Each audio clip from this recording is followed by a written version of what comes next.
pour éviter de dire que ces gens n'ont pas de connaissances, moi je préfère dire ce ne sont pas des kémites. Au moins, personne n'insulte personne, personne ne critique personne. Je dis ce ne sont pas des kémites.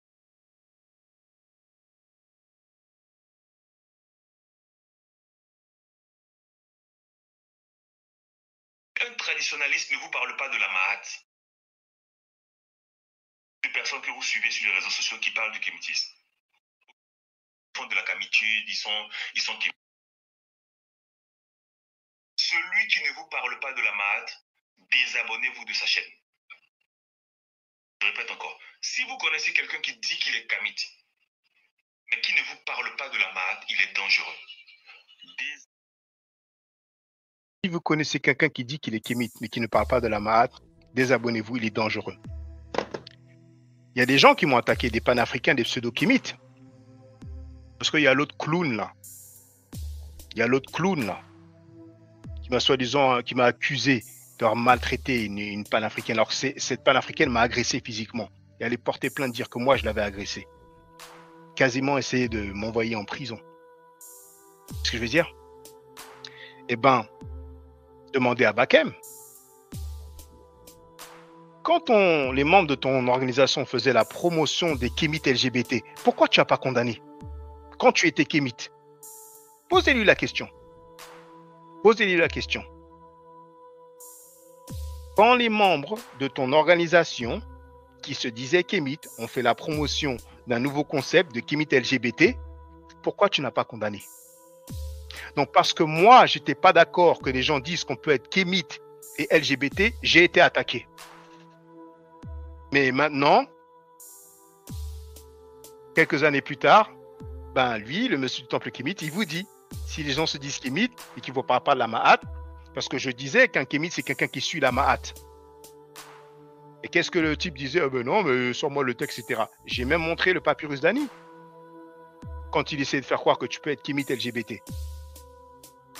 Je vous dis, hein, ça va loin. Après, on peut se poser des questions. On peut se poser des questions. Qui sont derrière ces gens-là? Les voleurs, les escrocs, les mythos soutenus, et même ces nouveaux concepts. Mais posez la question à Bakem. On va voir s'il se rappelle. S'il ne se rappelle pas, ben peut-être que quelques captures d'écran vont lui rappeler la mémoire. Parce que, on peut finir là-dessus, quand je lui ai demandé, il ne se rappelait pas au début. En fait, je me souviens, on était avec le frère Seti. Mhm. Je ne sais pas si tu te souviens, c'était peut-être quand je me souviens très bien.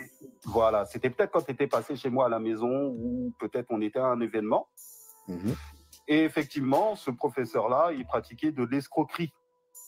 Tout à fait, tu as totalement raison. Il pratiquait de l'escroquerie sur beaucoup de frères et sœurs. D'accord. De la communauté kémite. Et tu veux dire, c'est qui ce professeur? Oui, tout à fait. C'est Jean-Charles Gouvi-Gomez. D'accord. Alors lui, c'est pas un Kemtar? Lui, Jean-Charles Gouvi-Gomez,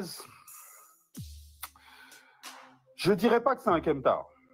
Donc, il a escroqué beaucoup de gens, comme tu viens de le dire, mais ce n'est pas un Kemtar, c'est un kémite. Je vais placer quand même chez les kémites. D'accord. Alors, sur son compte TikTok, pour ceux qui le connaissent, il a montré une photo de deux personnes et il dit ce sont des vrais kémites. Hey, what's up, Walker? How you doing? Hotep Sen. Thank you for hitting the like button. Donc, un vrai kémite, c'est quelqu'un qui brûle le Coran? Posez la question à Bakem. Parce que les gens, ils parlent. Ils parlent. Et ça clown, là. La clown de Bakem, là, qui ouvre sa bouche, là. Et qu'elle n'est pas au courant non plus. Donc, un vrai kémite, c'est quelqu'un qui brûle le Coran? Ah bon? Publiquement, il fait la promotion de quelqu'un qui a reconnu publiquement avoir brûlé le Coran. Ils sont tellement désespérés, ces gens-là. À un moment, le fake newsman qui dit que la Terre est plate, que la Terre n'est pas ronde, il était avec eux. C'est-à-dire que n'importe quelle personne qui traîne, hop, ils prennent. Donc, on a Bakem qui, soi-disant, fait la promotion, défend l'islam, mais publiquement, il fait la promotion d'un mec qui a brûlé le Coran.